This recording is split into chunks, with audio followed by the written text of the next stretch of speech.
الرحمن الرحیم۔ تمام دیکھنے اور سننے والوں کو میری طرف سے السلام علیکم۔ خبریں، کچھ باتیں آپ کے ساتھ شیئر کرنے کی کوشش کروں گا۔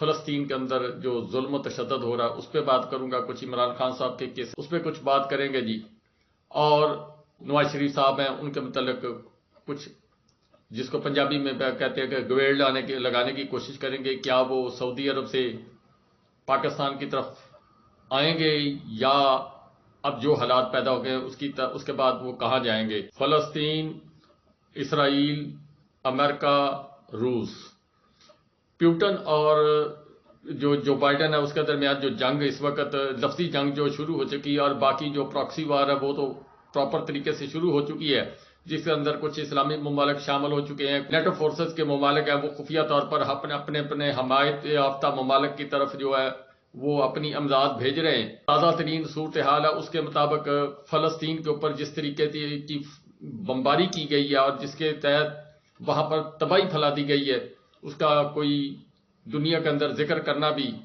افسوسناک بھی ہے، اور ہمارا بطور مسلمان سر شرم سے جھک جاتا ہے کہ ہم صرف مذمتی بیانات اور اس کے علاوہ کچھ نہیں کرتے۔ لیکن اس وقت جو خبر ہے اس کے تحت، تازہ ترین خبر جو ذرائع کے مطابق آئی ہے، اس کے تحت اسرائیل نے فاسفورسی جو ہتھیار ہیں وہ استعمال کیے ہیں، اور جس کی وجہ سے سانس لینا اور ایک قسم کی انسانوں کو مارنے کی، وہ ایٹم بم سے بھی ایک قسم کی اوپر کی چیز ایک قسم کی گنی جاتی ہے جو انسان کا سانس بند کر دیتی ہے۔ اس قسم کے ہتھیار جو ہیں، جو ذرائع کے مطابق بتائے جا رہے ہیں، جو انٹرنیشنل میڈیا رپورٹ کر رہا ہے، اس کے تحت یہ کام انہوں نے کیا ہے۔ ترکیہ کی جو امدادی تنظیمیں وہاں پر، جس میں ایمبولینسز ہیں اور دیگر ڈاکٹر وغیرہ ہیں، وہ اس میں سے ایک تصویر جو آج وائرل ہوئی ہے، اس کے اندر ترکیہ کا ایک ڈرائیور ہے جی، جس نے وہاں جو بچوں کی ہلاکتیں، جو عورتوں کی ہلاکتیں، جو مردوں کی ہلاکتیں ہوئی ہیں، اس کے اوپر دیکھتے ہوئے وہ چیخو پکار کرتا ہوا نظر آیا۔ بہت ساری ویڈیو ہم اس میں شیئر نہیں کر سکتے، ہماری مجبوری ہے۔ جو بائیڈن اور پیوٹن ہے اس کے درمیان ایک قسم کی جو ہے لفظی جنگ وہ تیزی اختیار کرتی جا رہی۔ جو بائیڈن اسرائیل کو حمایت کرنا چاہتا ہے، اور اس نے وارننگ جاری کر دی ہے ان تمام ممالک کے لیے جو اس فلسطین کے ممالک کو حمایت کر رہے ہیں۔ اس میں بہت سارے جو ممالک ہیں، ایران ہوا، اس کے علاوہ اردن، شام، لبنان، سعودی عرب کو بھی ایک قسم کے ڈھکے چھپے لفظوں کے اندر اس نے وارننگ جاری کی ہے۔ اس کے ساتھ ساتھ پاکستان ہے جو پہلی پانی کے اندر بیٹھا ہوا ہے، اس کو اس نے وارننگ جاری کی ہے۔ لیکن اس کا جو جواب دیا ہے وہ پیوٹن صاحب نے بڑی خوبصورتی دیا، کہ انہوں نے کہا جی کہ وہ وقت چلا گیا، وہ زمانہ چینج ہو گیا، جس طرح پاکستان کے اندر زمانہ چینج ہو گیا، لیکن کچھ لوگ جو ہیں ابھی خواب غفلت میں وہی 90s کے دور سے بھی پیچھے والے دور کے اندر پھر رہے ہیں۔ تو پیوٹن صاحب نے جناب جو بائیڈن صاحب کو فرمایا کہ آپ جو کچھ کر رہے ہیں، جس طرح کی آپ دھمکیاں لگا رہے ہیں، اس سے اب کام آگے جا چکا ہے، اب زمانہ بھی چینج ہو چکا ہے، سوشل میڈیا بھی تیز ہو چکا ہے، تو اور دوسرا جو خطوں کی تقسیم ہو چکی ہے، اس کے بعد ممالک کا خاموش رہنا یا ان کا آپ کے حکم نامہ، جس طرح آقا کا حکم پاکستان کے اندر چلتا ہے، اس طرح کا باقی ممالک کے اندر حکم نہیں چلتا۔ آپ کے ساتھ ہمسایہ میں ایران ہے، اس کو دیکھ لیں، دوسرے ممالک دیکھ لیں، یہ سارے ممالک جو ہیں یہ اب امریکہ کی دھمکیاں جو ہیں ان کو برداشت نہیں کرتے۔ یہ پیوٹن صاحب کے جو الفاظ تھے اس کا لب لباب میں نے آپ کو بتایا۔ اب آنے والے دنوں کے اندر پیوٹن صاحب اپنا غصہ جو ہے یوکرائن کی جنگ کا وہ بھی نکالنے کی کوشش کریں گے۔ اس کے علاوہ جو بائیڈن صاحب اپنی کرسی اگلے آنے والے الیکشن کے اندر بچانے کی کوشش کریں گے۔ نیٹو فورسز جو ہیں وہ جو بائیڈن صاحب کی دم پکڑ کر چلنے کی کوشش کریں گی۔ یہ سارے معاملات جو ہیں آنے والے حالات و واقعات کے وہ ایک نئی شکل دیں گے۔ ہر طرف تباہی ہے۔ مسجد اقصیٰ جو ہے اس کے متعلق جو کچھ ذرائع کے مطابق اس کے کچھ حصوں پر بھی بمباری کی گئی ہے، لیکن ابھی کوئی اس کی اتھینٹک خبر نہیں ہے کیا ہے کیا نہیں۔ لیکن حالات کس طرف کو جاتے ہیں یہ اللہ تعالیٰ کو پتہ جی۔ کون کون سے ملک جو ہیں اس کی لپیٹ میں آتے ہیں یہ بھی اللہ تعالیٰ کو پتہ ہے۔ کیا جنگ ٹھنڈی ہوگی یا اس میں شدت اختیار کرے گی یہ بھی اللہ تعالیٰ جانتا ہے، یہ آنے والا وقت بتائے گا۔ اور عمران خان صاحب کے متعلق کچھ عدالتی معاملات ہوئے ہیں، اور اس کے اندر شیر افضل مروت صاحب اور اس کے علاوہ نعیم پنچوتا صاحب اور دیگر وکلا کی جو پوری ٹیم ہے اس نے مکمل طور پر حصہ لیا، اور اس نے چند اہم گزارشات جو ہیں وہ عوام کے ساتھ شیئر کرنے کی کوشش کی ہے۔ عمران خان صاحب کا ایک تو سائفر والا کیس ہے، اس کے متعلق فردر جرم جو عائد کرنے کی کوشش کی جا رہی ہے، اس کے اوپر جج ابو الحسنات صاحب اب کیا فیصلہ کرتے ہیں، اس عدالت کے اندر چیلنج کر دیا گیا ہے۔ اس کے علاوہ عمران خان صاحب کے جو فیسیلیٹیز ملی تھی، کیوں اٹک جیل سے جب ان کو لایا گیا تھا تو اڈیالہ جیل کے اندر ان کو ایز ایکس پرائم منسٹر جو سہولیات کا آئین اور قانون کہتا ہے اس کے تحت عمران خان صاحب کو وہ فیسیلیٹیز دینی تھی، جس کے لیے شیر افضل مروہ صاحب نے عمران خان صاحب کی بہتری کے لیے یہاں پر انہوں نے اپیل کی تھی معزز ہائی کورٹ اسلام آباد کے اندر، اس پر بھی فیصلہ محفوظ ہو گیا۔ اور اس کے علاوہ جو عمران خان صاحب کا جو ٹرائل جیل کے اندر ٹرائل کیا جا رہا ہے اور اس کے اوپر جو فرد جرم عائد کرنے کی کوشش کی جا رہی، اس کے اوپر بھی شیر افضل مروہ صاحب نے معزز ہائی کورٹ اسلام آباد سے رجوع کیا اور اس کے اوپر بھی فیصلہ محفوظ ہے۔ کچھ اور جو وکلا کی ملاقاتیں اور وکلا کو یا رشتہ داروں کو کے میل ملاپ، ان کے متعلق جو عمران خان صاحب کو ملنے نہیں دیا جا رہا، ہفتے میں 2 دن جو ہے وہ مقرر ہیں، اور یہ جیل حکام کی مرضی ہوتی ہے کہ وہ کون سا دن مقرر کرتے ہیں یا کس طریقے سے اپنے جو ہے شیڈول اس کو ایڈجسٹ کرتے ہیں۔ اس کے متعلق بھی آج شیر افضل صاحب اور باقی لیگل ٹیم نے جو ہے معزز ہائی کورٹ اسلام آباد کو آگاہ کیا کہ آپ نے جو حکم دیا تھا اس کے پر عمل درآمد نہیں ہوا۔ شیر افضل مروہ صاحب نے کچھ اس کے متعلق بریفنگ دی ہے، نعیم پچوتا صاحب نے کچھ دی ہے، وہ اگلی ویڈیو کے اندر شیئر کرنے کی کوشش کروں گا۔ عمران خان صاحب کے متعلق جو آج پروسیڈنگ ہوئی ہے عدالتوں کے اندر مختلف مقامات پر، اس کے متعلق جو شیر افضل صاحب نے فرمایا جی وہ پہلے آپ سنیں۔ عمران خان کی طرف سے ڈویژن بینچ کے سامنے اپیل کی سماعت ہوئی۔ اپیل میں ہم نے چیف جسٹس اسلام آباد ہائی کورٹ کے اس فیصلے کو چیلنج کیا تھا جس کے ذریعے انہوں نے اٹک جیل سے اڈیالہ جیل کی حد تک منتقلی کا آرڈر تو کر دیا، لیکن ڈاکٹرز جو فزیشین ہیں خان صاحب کے، فیملی ممبرز ہیں، وکلاء ہیں، ان کے حوالے سے ہم نے شیڈول کی استدعا کی تھی، کیونکہ جیل حکام کی مرضی ہوتی ہے کہ جب چاہتے ہیں ملاقات نہیں کرنے دیتے ہیں اور جب چاہتے ہیں تو ملاقات الاؤ کر دیتے ہیں۔ پھر ہفتے میں 2 دن انہوں نے مختص کیے ہیں، جبکہ ملاقات قانوناً منڈے سے لے کر سیٹرڈے تک ہو سکتی ہے۔ تو فاضل چیف جسٹس صاحب نے اپنے آرڈر میں یہ بھی لکھا کہ جی یہ انٹائٹل ہے بی کلاس کے، لیکن ساتھ میں کوئی ڈائریکشن نہیں کی، نہ شیڈول کے حوالے سے کہ کب وکلاء جو ہیں کون کون سے وکلاء کو کن تواریخ پہ ملاقات کی اجازت ہے۔ تو اب میں نے آئی سی اے میں وہ شیڈول بنا کے اپیل دائر کی کہ جی صرف ایک چیز الاؤ ہوئی ہیں، 4 چیزیں ڈینائی ہوئی ہیں، اور ساتھ میں ہم نے یہ بھی استدعا کی کہ جو ٹریڈ مل ہیں وہ بھی الاؤ کی جائے، کیونکہ خان صاحب جیل رول میں یہ ہیں کہ وہاں پہ پرزنر جو ہیں وہ دیگر قیدیوں یا ولاتیوں کے ساتھ مل کے انڈور گیمز کھیل سکتے ہیں، لیکن خان صاحب کو وہ بھی ڈینائیڈ ہے کیونکہ سیکیورٹی کی وجہ سے ان کو قید تنہائی میں رکھا ہوا ہے۔ اور ساتھ میں جو بی کلاس چونکہ اٹک میں تھا ہی نہیں، تو یہاں جب لے آئے تو اسی سائز کا سیل دیا جو کہ سی کلاس کے مترادف ہے۔ یہ تمام چیزوں پہ بحث ہونے کے بعد فاضل جج صاحبان نے کہا کہ ہم اس حوالے سے مناسب آرڈر کریں گے، ساتھ میں جو ریسپونڈنٹس ہیں ان کو نوٹس بھی کر دیا ہے، لیکن انٹرم ریلیف پہ کیا آرڈر ہوتا ہے یہ جب آرڈر لکھا جائے گا اور سامنے آئے گا تو میں آپ کو آگاہ کر سکوں گا۔ آج ایک اور ایشو سامنے آیا، میں نے اس دن اڈیالہ جیل میں سائفر کیس کے ٹرائل جج ابو الحسنات ذوالقرنین صاحب کے اس آرڈر کے خلاف 9 تاریخ کے آرڈر کے خلاف کرمنل ریویژن دائر کی، اور مجھے میرے ایسوسیٹس نے بتایا کہ حسب معمول خان صاحب کے کیس پہ آبجیکشن لگایا گیا ہے۔ اب آپ سب کو اور پورے پاکستانیوں کو یہ سن کے حیرت ہوگی کہ ہمارے ہر کیس پہ بلا دریغ اور بغیر کسی وجہ کے خان صاحب کے ہر کیس پہ اعتراض لگایا جانا جو ہے وہ ایک روٹین بن گیا ہے۔ 72 کیسز جو خان کے دائر ہوئے گزشتہ 4 ماہ میں، ان میں سے 62 کیسوں پہ اعتراضات لگائے گئے، اور ان 62 میں سے 59 اعتراضات جو ہیں وہ عدالتوں نے جو ہے غیر ضروری قرار دیے، لیکن ان اعتراضات کی وجہ سے کبھی ہمارے کیس 1 ہفتہ ڈیلے ہو جاتے ہیں، کبھی 4 ایام کبھی 3 ایام. بعض کیسز بڑے ارجنٹ نوعیت کے ہوتے ہیں، جس طرح سائپر کیس ہے. اب اس میں پھر آبجیکشن لگ گیا. کل آبجیکشن اگر ریموو ہوتا ہے اور 4 دن بعد لگتی ہیں تو ابو الاسناد صاحب تو منڈے کو ہم سے پہلے پہنچے ہوں گے.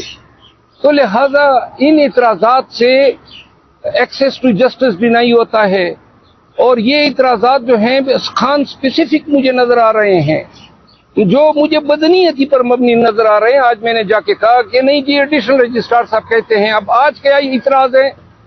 اعتراض یہ ہے ہم نے آرڈر جو چیلنج کیے ہیں وہ یہ ہیں کہ ہم نے نقول لینے سے انکار کیا تھا. اب جب نقول ہمارے پاس نہیں ہے، انہوں نے اعتراض یہ لگایا کہ جی آپ یہ نقول دائر کریں گے لگائیں گے تو تب آپ کی کرمنل مطلب یہ وہ آرڈر ہم سے کمپلائی کرانا چاہتے ہیں جس آرڈر سے ہم ایگریوڈ ہیں. تو یہ زیادتی ہیں. انصاف تو بعد میں عدالت میں ہوتا ہے، لیکن اس سے پہلے جو یہ کلیریکل یا جو رجسٹرار کی سائٹ پہ ہمارے ساتھ کوئی اچھا رویہ برتا نہیں جا رہا ہے. یہ میری گزارشات تھی آج کے لیے. اب کل وہ کیس جو ہیں شاید آبجیکشن سائٹ پہ جو ہیں لگے گا. عمران خان صاحب کی تمام باتیں جو ہیں آپ کے سامنے آئی ہیں. کچھ پاکستان تحریک انصاف کی جو ویمنز ہیں جو قید کیا تھا، جن کو 5-5 6-6 ماہ ہو گئے ہیں، ان میں عالیہ حمزہ اور دیگر کچھ فیمیلز ہیں. میں ان کے سارے کے نام تو نہیں جانتا، لیکن ان کو آج معزز جو لاہور ہائی کورٹ ہے اس نے بھی کچھ ریلیف دیا، کچھ اسی طرح اسلام آباد سے کچھ ریلیف ملے ہیں. یہ ساری باتیں جو ہے وہ ایک چیز ثابت کر رہی ہے کہ معزز عدلیہ جو ہے وہ سٹینڈ لے رہی ہے. انہوں نے جب سوال کیا جو پروسیکیوٹر سے، ان سے سوال کیا کہ آپ کے پاس کوئی ایویڈنس موجود ہے، تو ان کے پاس کوئی جواب نہیں تھا. انہوں نے کہا کہ ڈنڈے لے کر گئی ہیں، کوئی فوٹیج لے آئے، کوئی ان کی ایسی وائس نوٹ لے آئے، کوئی ایسا معاملات جو ہے وہ آپ عدالت کے سامنے ایز پروف تو ثابت کریں. آپ نے 5-5 6-6 ماہ ہو گئے ان کو اندر بند کر کے رکھا ہوا. ایک مقدمے کے اندر چھوڑتے ہیں تو دوسرے میں پکڑ لیتے ہیں، دوسرے میں چھوڑتے ہیں تو تیسرے کے اندر پکڑ لیا جاتا ہے. یہ ساری باتیں جناب معزز ہائی کورٹ کے لاہور کے اندر کچھ بحث و مباحثہ وکلا کا اور جج صاحب کا ریمارکس آئے، اس کے اوپر پاکستان تحریک انصاف کے وکیلوں نے بھی اپنا دفاع کیا، لیکن ریلیف ملنا شروع ہو گیا جی. معزز ہائی کورٹ اور اس کے علاوہ کچھ دوسری کورٹس ہیں، انہوں نے کچھ جو ناجائز قید کیے ہوئے لوگ تھے ان کو ریلیف دینا شروع کر دیا. دوسری طرف جو خبر آ رہی ہے کہ آرمی ایکٹ کے تحت جو ٹرائل وہ بھی شروع کر دیے گئے ہیں، اس کے اوپر معزز ہائی کورٹ اور اسلام آباد کے اندر ہائی کورٹ کے اندر اسی طرح سپریم کورٹ کے اندر رابطہ کیا گیا. یہ بڑا کیس آئے گا جی آنے والے دنوں کے اندر. یہ تو ہے عمران خان صاحب کے در متعلق موٹی موٹی خبریں. اب جو انالیسس کرنے والا جی کہ نواز شریف صاحب جو لندن سے روانہ ہو چکے ہیں، ہیتھرو ایئرپورٹ سے بیٹھے ہیں، سرخ رنگ کا سوٹ پہنا، سفید رنگ کا کوٹ پہنا. عمران خان صاحب نے بھی ایک دفعہ سرخ کرتا پہن کے اور وائٹ سلوار کے ساتھ جناب انہوں نے تصویر کھنچائی تھی. انہوں نے کام تھوڑا سا الٹا کر دیا کہ red shirt, red pant, boot بھی براؤن کلر کے، ریڈ کلر کے بلکہ، اور جو سفید کوٹ ہے وہ پہنا ہے اور سکارف گلے میں ڈالا ہوا ہے. وہاں سے روانہ ہوئے ہیں جی سعودی عرب کے متعلق بتایا جا رہا ہے کہ سعودی عرب آئیں گے، سعودی عرب سے پھر جناب وہ دبئی کچھ دن قیام کریں گے. دبئی ایک چارٹر طیارہ جو ہے، بڑا طیارہ جو ہے وہ ہائر کیا گیا. اس کے اندر پھر کچھ وہ جو صحافی من موج صحافی ہے وہ ہوں گے، کچھ جناب باورچی ہوں گے، کچھ اس کے علاوہ اور لوگ ہوں گے جو من پسند قسم کے لوگ ہوں گے، وہ طیارے کے اندر آئیں گے جی. لیکن دوسری طرف حالات و واقعات خطے کے بھی چینج ہو گئے. اس کے علاوہ جناب پاکستان کے بھی آج چینج ہو گئے جی. وہ اس کے متعلق تھوڑی سی بات کر کے پھر ویڈیو کو ختم کرتے ہیں جی. خطے کے حالات کے مطابق کل میں نے جو مکمل ویڈیو کی ہے اس کے اندر آپ کو بتایا کہ نواز شریف صاحب جب یہاں سے ان کے پلیٹلیٹس اوپر نیچے ہوئے تھے تو وہ باہر گئے تھے. باہر جا کر پھر ان کی ملاقات افغانستان کے کچھ لوگوں سے ہوئی، اسی طرح کچھ اور لوگوں سے ہوئی، پھر اسی طرح کچھ اور لوگوں سے ہوئی. آپ سمجھتے جائیں میں جن جن سے بات کر رہا ہوں، میں نام نہیں لے رہا ان ملکوں کا. پھر اور سے ہوئی، پھر دوست ملک سے ہوئی جس کو بہت پسند کرتے ہیں آلو گوشت والا جو ملک ہے، اس کے بھی کچھ لوگوں سے ملاقات ہوئی. اور اسی طرح جو کچھ اور خاص قسم کے لوگ ہوتے ہیں ان سے بھی ملاقات ہوئی. پھر یہ کھچڑی پکنی شروع ہوئی. الطاف حسین کو اسی دوران ریلیف ملا جس نے مکمل طور پر آڈیو ویڈیو جس کی موجود تھی، لیکن وہاں کی جو معزز عدلیہ ان کی جو معزز ہے جی ان کے مطابق جناب الطاف حسین کو ریلیف دیا گیا. یہ دو سونے کی چڑیا تھی جو سنبھال کر رکھی گئی تھی. کس دن کے لیے؟ اسی دن کے لیے جو یہ سارا پلان جو کھچڑی پکی ہوئی تھی جب چائنا سے مطلب معاملات جو سی پیک کے متعلق تھے، کچھ جو افغانستان میں شکست ہوئی، یہ سارے معاملات کے اوپر پھر ان کو ریلیف دیا گیا، جیسے ان کی ایکسٹینشن بار بار ایکسٹینشن لندن کے اندر کی گئی، یہ ساری چیزیں کرنے کے بعد نواز شریف صاحب کو جناب وہاں پر رہنے کی بھی اجازت دی گئی اور کچھ مزید سہولیات بھی دی گئی، لیکن پھر اب وقت آ گیا تھا جی کہ ان سے وہ کام لیا جائے، اور کچھ یہاں کے لوگ جو ہیں وہ بھی چاہتے تھے کہ یہ معاملات جو ہے بھارت کے ساتھ جو کشمیر والا معاملہ جو ہمیں 76 سال سے پڑھایا جا رہا تھا کہ ہماری شاہ رگ ہے، وہ شاہ رگ جو ہے وہ اب وہ شاہ رگ نہیں رہی تھی، وہ رگ ہی رگ رہ گئی تھی۔ دوسرا معاملہ جو عمران خان صاحب کہتے ہیں جس کو میں تسلیم نہیں کر رہا، میں اللہ کو کیا جواب دوں گا، تو وہ سارے معاملات ٹوکری میں ڈال کر نواز شریف صاحب کے سپرد کیے گئے تھے کہ آپ یہ ہمارا کام کریں، ہم آپ کو وہ منصب عطا کریں گے جو آپ شاید نہ لے سکیں۔ بہرحال کہ جی اچانک اللہ تعالیٰ کے فیصلے ہوتے ہیں، اللہ تعالیٰ کے فیصلوں کے بعد انسان کے فیصلے جو وہ فیل ہو جاتے ہیں، بہت سارے طاقتور لوگوں کے فیصلے جو ہے وہ بھی فیل ہو جاتے ہیں، بہت سارے طاقتور ملکوں کے فیصلے فیل ہو جاتے ہیں۔ کیوں؟ اللہ نے یہ دنیا بنائی، اللہ نے انسان بنایا، اللہ نے کہ حکم کے بغیر ایک پتا بھی نہیں ہل سکتا، ایک ریت کا ذرہ بھی ہے وہ بھی نہیں ہل سکتا۔ یہ ساری چیزیں کرنے کے بعد جب انسان اس طرف سے غافل ہو جاتا ہے، پھر اللہ تعالیٰ کہتا ہے اچھا بھی بندے تو بھاگ، اور جسے وہ کہتے ہیں ایک سجدہ 1000 سجدوں سے بہتر جسے تو گناہ سمجھتا ہے۔ یہ جو اتنے سجدے آقا کے سامنے کرتے ہیں، جو دنیا کا آقا اس کے سامنے کر کے ان کی ناجائز خواہشات کو پورا کرنے کی کوشش کرتے ہیں، اگر یہی لوگ ایک اللہ سے رجوع کریں، تیرا میرا رشتہ کیا، لا الہ الا اللہ، اس پر عمل کر کے دیکھیں تو شاید اللہ تعالیٰ پاکستان کی تقدیر بھی بدل دے، پاکستان کی قوم کی تقدیر بھی بدل دے۔ ہم نماز سے بھی دور چلے گئے، ہم جناب اخلاقیات سے بھی دور چلے گئے، اسی طرح ہمارے سیاستدان، ہمارے جو سرکاری ملازم ہیں، جو اور اسپیشلی جو 16 18 بلکہ چپڑاسی سے شروع کر لیں، ہماری اخلاقیات بھی گر گئی، ہمارا سارا کچھ گر گیا۔ بہرحال کہ جی نواز شریف صاحب جو ہے وہ اب سعودی عرب وہاں سوچ بچار کہ کیا جائے کیا نہ کیا جائے، کیوں اب وہ جو معاملہ تھا نا جس کے اوپر گرم گرم کھیر کھانے والا معاملہ تھا وہ تو ہو گیا جی کم از کم 1 سال ڈیلے ہو گیا۔ 1 سال کیا ایسے ہی یہاں گھوم پھر کر گزارا جائے گا یا کچھ فیصلہ کیا جائے گا؟ اسی طرح اور جو خطے کے ممالک ہیں ان کے بھی تیور جو ہیں پاکستان کے ساتھ بدل گئے ہیں، پاکستان کے ساتھ معاملات ان کے وہ صحیح نہیں ہیں۔ نواز شریف صاحب نے سعودی عرب جانا تھا، دبئی جانا تھا، چائنا اور کچھ اور دوست ممالک جو ان سے بھی رابطہ کیا گیا تھا، لیکن انہوں نے ان کو ٹائم نہیں دیا جی۔ انہوں نے کہا کہ ہمارے پاس ٹائم نہیں ہے، آپ جس بلاک کے اندر ہیں آپ وہاں پر جا کر ملیں، آپ کے لیے وہاں پر سہولیات ہے، ہمارے پاس سہولیات میسر نہیں ہیں، آپ رانگ نمبر کال مت کریں۔ یہ ساری باتیں انہوں نے جو بھی کہی ہیں۔ اب نواز شریف صاحب کا سعودی عرب عمرے کا بہانہ جی، اور عمرے کے بہانے جناب انہوں نے ملنا شاہی خاندان سے کوشش کریں گے جی۔ ان کے ایک بیٹے وہاں پر موجود ہیں جو لابنگ کر رہے ہیں یا اور بزنس بھی کر رہے ہیں۔ اسی طرح دبئی کے اندر معاملات کچھ حل کر کے زرداری صاحب سے ملا جائے گا، کچھ جناب اور جو لوگ ہیں ان سے ملا جائے گا۔ پھر قطر جو ہے اسپیشل نوازشات قطر کی ہیں، وہ قطر جو ہے وہ وہاں پر بھی شاید دورہ کیا جائے۔ پھر جو ہے دبئی واپس پہنچ کر تو پاکستان لینڈ کیا جائے گا۔ یہ خیال تھا جی منارے پاکستان بھرنا ہے، پہلے جو جلسے کرنے تھے وہ جلسے جو 7 جلسے کرنے تھے وارم اپ جلسے وہ تو ہو گئے فلاپ۔ اب جناب پروگرام بنایا گیا کہ ایئرپورٹ، پھر جناب عمران خان صاحب کی طرح ہیلی کاپٹر چکر لگائے گئے جی، ہیلی کاپٹر چکر لگا کے مینار پاکستان بھرا ہوگا تو عوام ہی عوام ہوگی۔ کیا ایسا ہوگا؟ کیا عوام ہوگی؟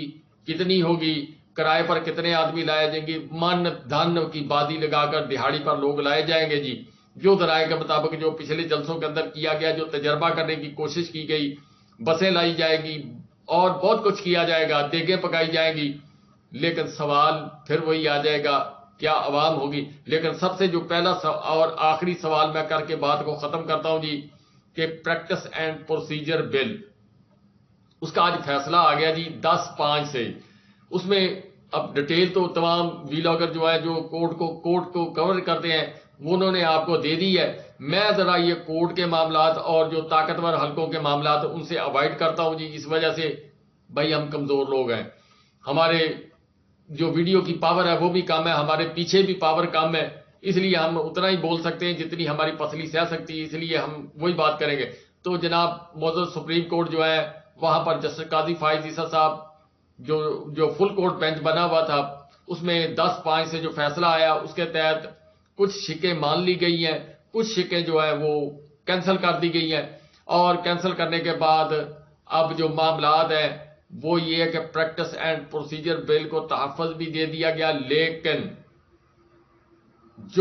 جس کے لیے سارا کام کیا گیا تھا، یعنی پرانی ڈیٹوں کے اندر جو کیسز ہیں ان کے اوپر ریویو پٹیشن یا اس پر اپیل دائر کرنے والا معاملہ وہ خارج ہو گیا، اور اس خارج ہونے کی وجہ سے اب جناب جہانگیر ترین صاحب ایک سوال بن گئے جی، استحکام پاکستان پارٹی کے لیڈر وہ ایک سوال بن گئے جی، وہ نااہل ہیں۔ اسی طرح نواز شریف صاحب تاحیات نااہل ہیں، ترین صاحب تاحیات نااہل ہیں۔ اب جائیں تو کہاں جائیں؟ سعودی عرب جائیں گے، وہاں سے پاکستان کا پروگرام بنائیں گے، گارنٹی مانگیں گے یا نہیں مانگیں گے، یا کیا کیا جائے گا، یا مریم نواز صاحبہ کے لیے اب اپیل کی جائے گی، خود جو ہے وہ جاتی عمرہ میں بیٹھیں گے۔